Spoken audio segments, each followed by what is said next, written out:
Seguramente los aquí presentes y nuestro público virtual desde casa se preguntarán qué pretendíamos los investigadores al acudir al apelativo de maquetas en el tiempo como la cuarta y última sesión de este simposio.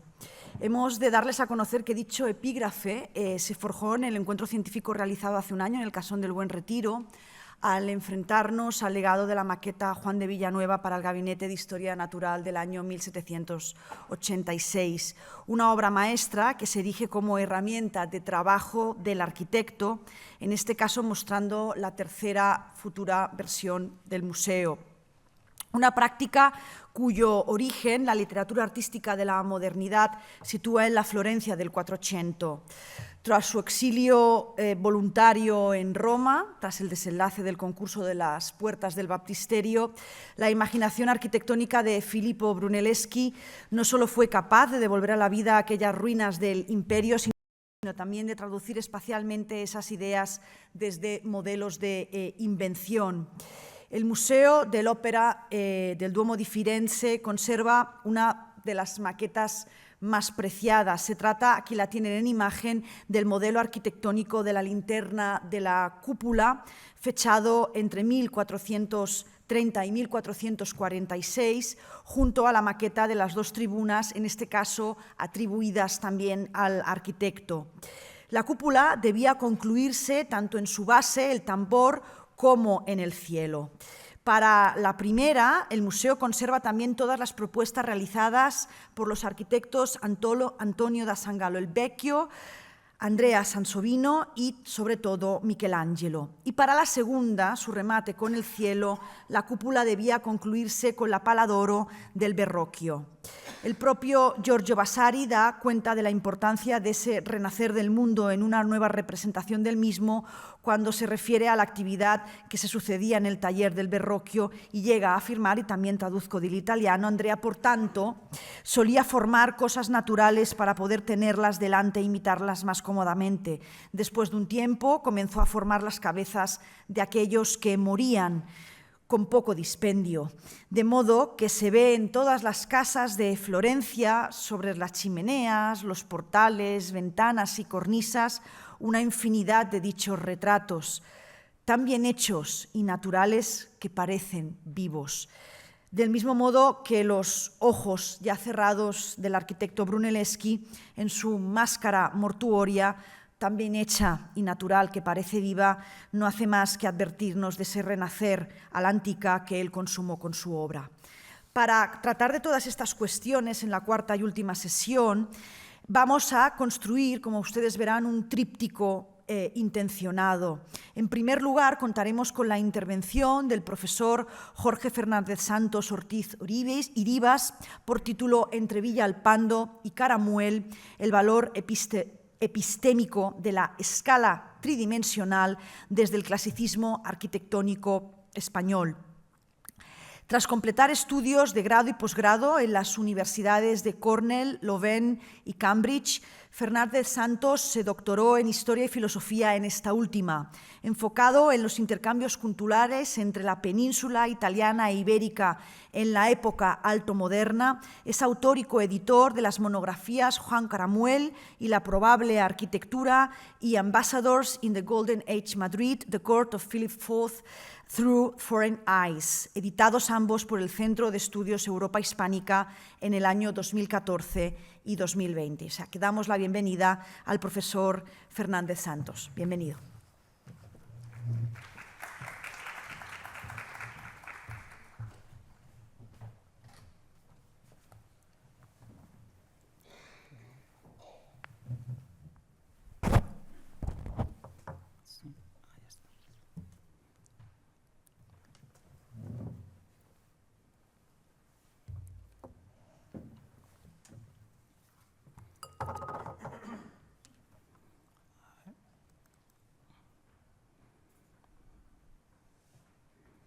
¿Está ya en la pantalla o no? A ver.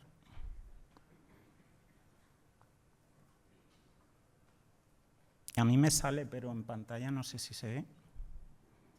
A ver.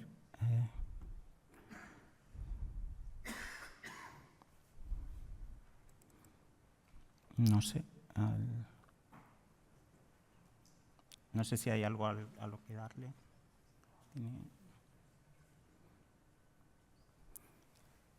A ver. No sé si... ya está.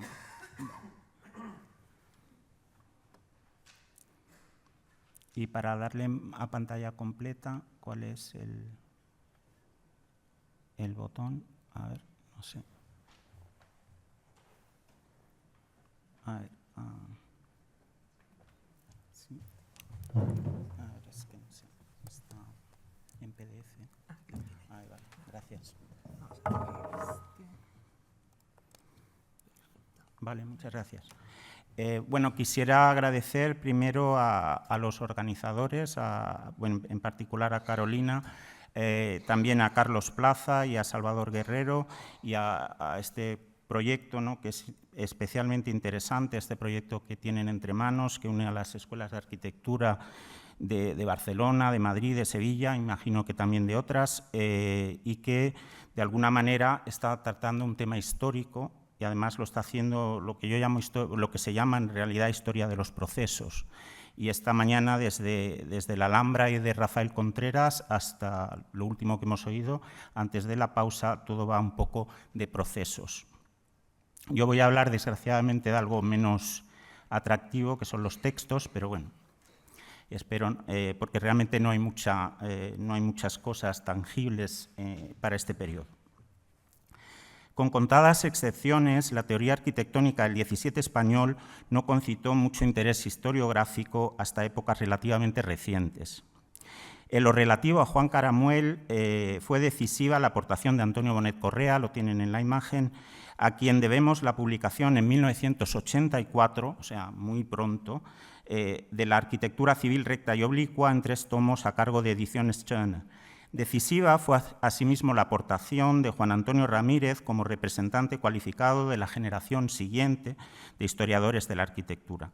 Con la aparición de Dios Arquitecto, también lo tienen en la pantalla, de 1991, replanteó la forma de estudiar la reconstrucción del templo de Salomón, dada a la luz por los jesuitas andaluces Jerónimo de Prado y Juan Bautista Villalpando entre 1596 y 1605.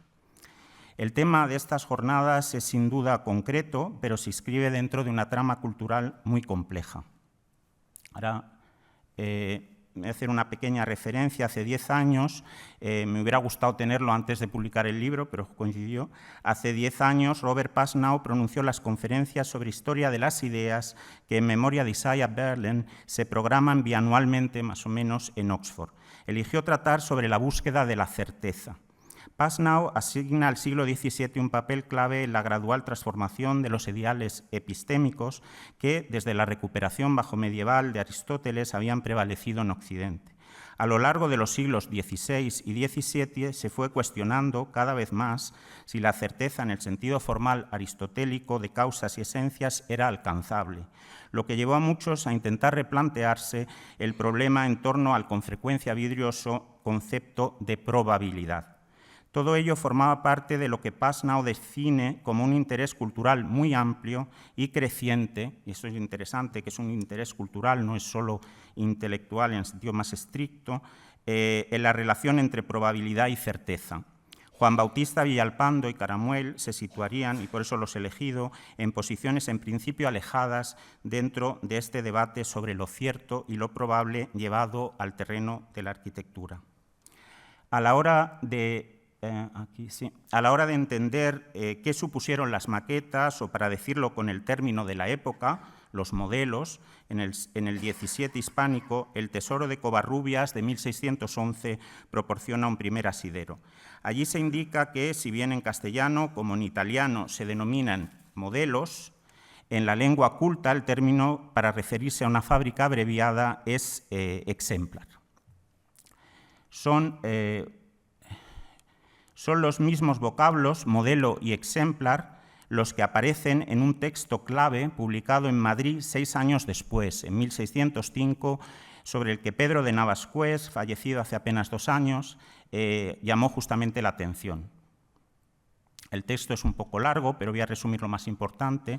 En un largo párrafo, José de Sigüenza, el célebre cronista de la Orden Jerónima y de la construcción del monasterio del Escorial, refiere cómo Felipe II recibía de continuo trazas, diseños y aún modelos. Esto es, maquetas para decidir entre opciones, sugerir mejoras o exigir correcciones. En sustancia, la utilidad de los modelos a escala se resumía para el docto fraile en que estos proporcionan coherencia y estabilidad al proyecto arquitectónico, evitando errores y ahorrando, por consiguiente, costes. El autor Jerónimo reseña, con indisimulado elogio, el modelo general de madera, aquí se hablará luego de madera también, de forma harto pequeña del Escorial perteneciente a Juan Bautista de Toledo. No se trasluce el mismo entusiasmo para con las alteraciones de Juan de Herrera o las que se originaron por el proyecto de Francesco Pachotto para la iglesia, estas últimas necesitadas de maquetas de análisis mediante un modelo ex profeso a escala mayor. Menciona Sigüenza asimismo maquetas para máquinas e ingenios o para las mismas sillas del coro. Ahí está en el texto. El valor epistémico de las maquetas lo cifra en que en ellas, y cito, se perfecciona con mayor certeza, ahí aparece la palabra, lo que no estaba tan cabal. La palabra certeza, en la pluma de Sigüenza, adquiere, si cabe, más relieve por el hecho de que Vitruvio, nos aclara el Jerónimo echando mano de la erudición filológica de Guillaume Félandrier, no pone muy en claro este precepto de los modelos, o sea, de las maquetas, entre otras cosas por la utilización de dos vocablos latinos, exemplar y forma. En 1605, el mismo año en que Sigüenza publicó en Madrid su tercera parte de la historia de la Orden Jerónima, salió de las prensas de Alfonso Chacón, en Roma, la segunda parte del segundo tomo de las Sine Ezequielem Explanationes. Tras un cuarto de siglo, Juan Bautista Villalpando daba por terminada la impresión el día de la vigilia del nacimiento de su santo patrón, el precursor. Contiene este último tomo en imprimirse el dedicado a la postrera visión de Ezequiel, postrema en latín, un glosario trilingüe. En este se recoge también la duplicidad o ambigüedad terminológica de Vitruvio con respecto a las maquetas, exemplar operis o forma operis, correspondientes a modelo en castellano e italiano. Sigüenza, por su parte, no olvidó mencionar el locus clásico vitruviano, ahí lo tienen en una imagen del 17, que debemos a Pietro da Cortona, que no era otro que el modelo de ciudad diseñado por Dinócrates o Estasícrates de Rodas para Alejandro Magno en el Monte Athos. La atención que el Jerónimo Sigüenza o el jesuita Villalpando prestaban al texto vitruviano enlazaba con el clasicismo que en torno a Felipe II se había materializado en el monasterio escurialense. La cercanía entre Juan Bautista Villalpando y Juan de Herrera no es tema fácil, del que yo tampoco tengo mucho que añadir, y genera interrogantes que los especialistas no han podido despejar. Es bien conocido, y Agustín Bustamante lo expresó en su momento con tanta claridad como competencia, que Sigüenza discrepaba del proyecto arqueográfico del tándem jesuita formado por Prado y Villalpando. Para el Jerónimo carecía de sentido apoyarse en la visión profética de Ezequiel para, mediante una exégesis sinóptica, determinar el aspecto material del templo histórico levantado por Salomón en Jerusalén. Lo que sí compartían Sigüenza y Villalpando, nacidos a mediados del siglo XVI, era el aprecio por la racionalidad matemática del lenguaje clásico y su validez. Se entiende así mejor que la mayor certeza a la que apelaba el Jerónimo y qué función tenía la maqueta o modelo como evidencia tridimensional del diseño arquitectónico. En febrero de 1597, el jesuita Gaspar de Pedrosa presentó a Felipe II en el Alcázar de Madrid una maqueta de Jerusalén que le había enviado Villalpando. Juan Antonio Ramírez puso el acento en que se trataba de una estrategia del jesuita necesitado de financiación regia para completar la impresión de las In Ezequielem Explanationes en un momento crítico. Entre otras cosas, el coautor Jerónimo de Prado había fallecido en Roma en enero de 1595 sin llegar a haber impreso el primer tomo, publicado al año siguiente. Las preguntas que aquí podríamos hacernos son varias. ¿Qué pudo motivar que Villalpando optase por una maqueta urbana de unos 2 metros cuadrados de superficie de la Ciudad Santa? Esta maqueta se hizo inicialmente para disfrute personal de Felipe II. ¿Por qué Villalpando no encargó una maqueta del templo como las que se fabricarían después a lo largo del siglo XVII en Europa? Aquí está la mejor de todas, la que se conserva en Hamburgo, que es la que tienen en la imagen. Las razones quizás haya que buscarlas en el hecho de que la maqueta de Jerusalén muy posiblemente se construyese en función de la ejecución del grabado de la ciudad posteriormente publicado. En otras palabras, era una maqueta de trabajo, que luego pudo hacer las veces de regalo con destinatario regio. Villalpando debía verificar cómo el enorme templo que junto a Prado había concebido podía, de hecho, encajarse en la escarpada geografía jerosolimitana. Dada la polémica con Benito Arias Montano y sus partidarios, mostrar al templo en el contexto urbano de la antigua Jerusalén adquiría especial significado demostrativo.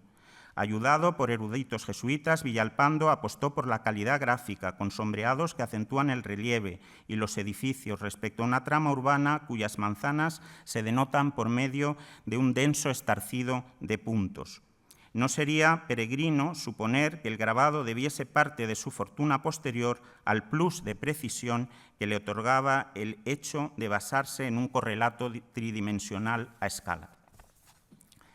Aun siendo la maqueta villalpandiana de Jerusalén un caso posiblemente único por su objeto exegético, participaba en tanto que instrumento verificador de una praxis urbanística y arquitectónica bastante internacionalizada que se había ido fraguando en la corte de Felipe II y que el jesuita cordobés conocía. Gracias a las investigaciones de Marino Viganó, conocemos que los hermanos, por esto es solo un ejemplo de otros tantos, Pelear y Fratino, ingenieros militares del Ticino, deliberaron enviar a la corte española una maqueta del Castello Sforza para una consulta relativa a unos baluartes. Encargada su construcción a Andrea Pelizondo, del envío de la maqueta desde Milán se encargó Alonso de Pimentel. Al parecer se conservó después en una sala próxima a la biblioteca del Escorial, donde fue vista por Filippo Pigafetta en 1597. La relevancia del Tratado de Fortificación del capitán Cristóbal Lechuga, impreso en Milán en 1611, la relevancia del saber constructivo del mundo lombardo para los austrias españoles se hace evidente precisamente en este tratado, en el Tratado de Fortificación del capitán Cristóbal Lechuga, impreso en Milán en 1611.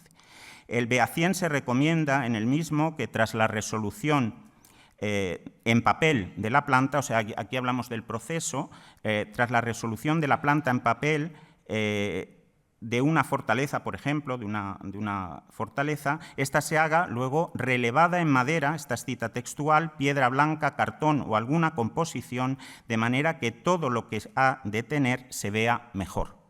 Pero esto no es para un comitente, sino que tiene en principio una función técnica, siendo este el primer paso previo a solicitar consejo de ingenieros y militares experimentados.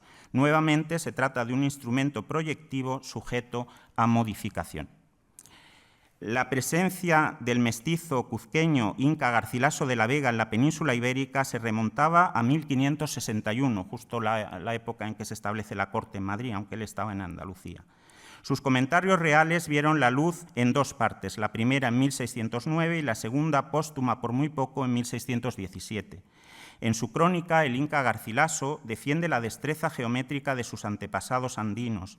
De tales conocimientos dependía la agrimensura, basada en cordeles y piedrecitas y sistemas de cálculo que prefiere no detallar, pero que conoce. Sus conocimientos de geografía, nos dice, permitieron a los incas hacer de cada nación el modelo.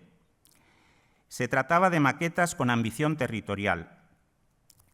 Esto dice, recuerda el Inca haber visto, y cito, también cito textual, el modelo de Cuzco y parte de su comarca, con sus 4 caminos principales, hecho de barro y piedrezuelas y palillos, trazado por su cuenta y medida, interesante esta expresión, con sus plazas chicas y grandes, con todas sus calles anchas y angostas, con sus barrios y casas, hasta las muy olvidadas, con los 3 arroyos que por ella corren, que era admiración mirarlo.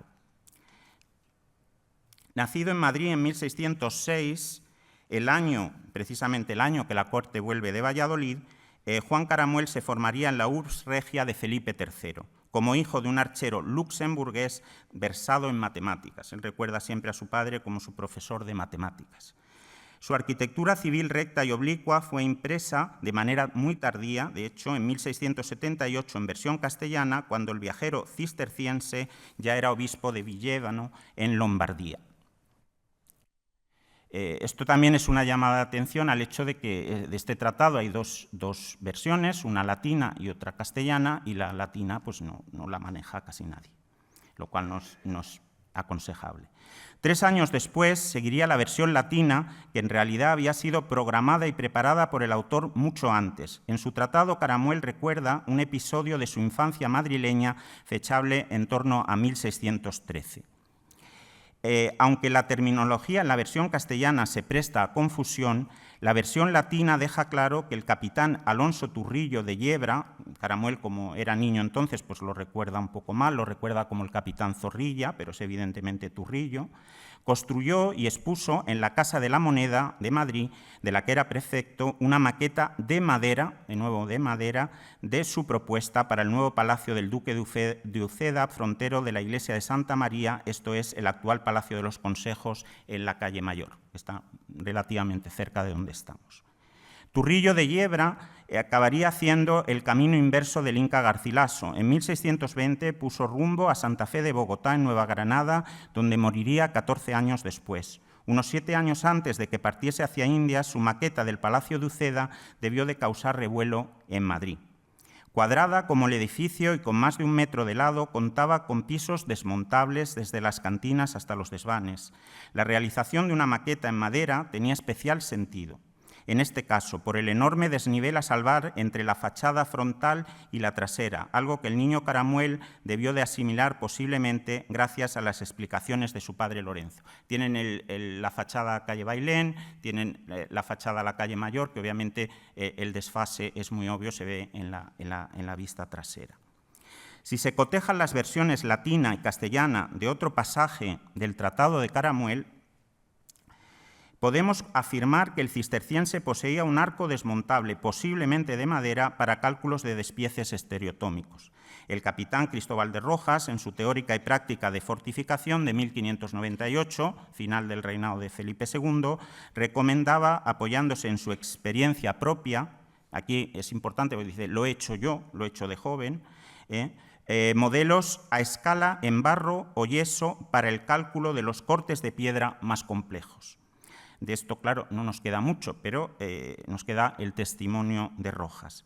Al igual que Rojas, Caramuel advirtió que las pequeñas maquetas a escala de máquinas e ingenios resultaban inútiles para el cálculo de rendimientos y esfuerzos mecánicos. Esto a un arquitecto no hay que explicárselo, pero a los más legos puede que sí. Es decir, pero insisten en eso, ¿no? Para máquinas hay que tener cuidado con la proporcionalidad de esfuerzos y rendimientos. El cisterciense madrileño reflexionó como poco sobre los límites de la certeza en la arquitectura y sobre la bondad de acogerse a aquellas soluciones que la práctica señalaba como más probables a la hora de asegurar un resultado racional y económico. Es muy importante el dinero. En la narración vitruviana del modelo de ciudad que propuso Dinócrates para el Monte Athos, Caramuel identificó un recordatorio de la complementariedad, pero también de la enorme distancia que separa la arquitectura especulativa de la práctica. La rareza de la maqueta sedujo al gran macedonio, sí, pero la experiencia de Alejandro Magno le hizo inquirir del arquitecto las fuentes locales de abastecimiento para la futura población e, informado de que eran del todo insuficientes, rechazar de plano el proyecto. Esta es la moraleja, por así decirlo. En la misma línea y en otro lugar del tratado, Caramuel juzga inexcusables las maquetas para obras mayores. No es que las aconseje, es que las juzga inexcusables para obras mayores como, por ejemplo, los puertos. Muy posiblemente estuvo al tanto de los trabajos que propuso el ingeniero y cartógrafo Michael van Langren para mejorar el de Ostende y que sabemos se llegaron a plasmar en un modelo lignario. Por tercera vez aparece esto de los modelos en madera, que tienen un prestigio especial. El madrileño denunció que en el conjunto de territorios europeos gobernados por la monarquía católica se producían enormes despilfarros por edificar en sitio y lugar reprobado. Una lección que, aquilatada por su experiencia como experto en fortificación, hacía muy recomendable el uso de maquetas que reflejasen la realidad del terreno. Ya acabando, este modo operativo hundía, al menos en parte, sus raíces en el Madrid de principios del siglo XVII. Ese reinado de Felipe II, esas primeras décadas, que en fin, está muy conectado con lo que pasó en tiempos de su padre, marcado por las consecuencias indeseadas de un crecimiento rápido, el madrileño.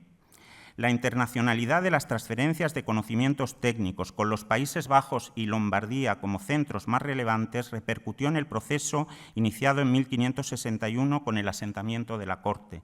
Las maquetas o los hombres que las hacían en ocasiones viajaban, aunque con mucha mayor frecuencia lo hacían aquellos que de ellas aprendían, aquellos que las habían visto. Caramuel nació el día después de la muerte de José de Sigüenza. La perspectiva icónica del Escorial, legada por Juan de Herrera a las generaciones sucesivas y difundida por toda Europa, ha sido vista como quintaesencia del poder, por parte de una historia del arte quizá demasiado dependiente en una iconología no a veces demasiado sofisticada. La realidad que permiten vislumbrar los textos contemporáneos explica, sin embargo, cómo, de Sigüenza a Caramuel, el monasterio jerónimo era visto por los más entendidos en arquitectura como un repositorio de saberes y técnicas del que participaban las maquetas, algunas conservadas in situ, como instrumentos de conocimiento, investigación, análisis, verificación y también apreciación estética. Muchas gracias.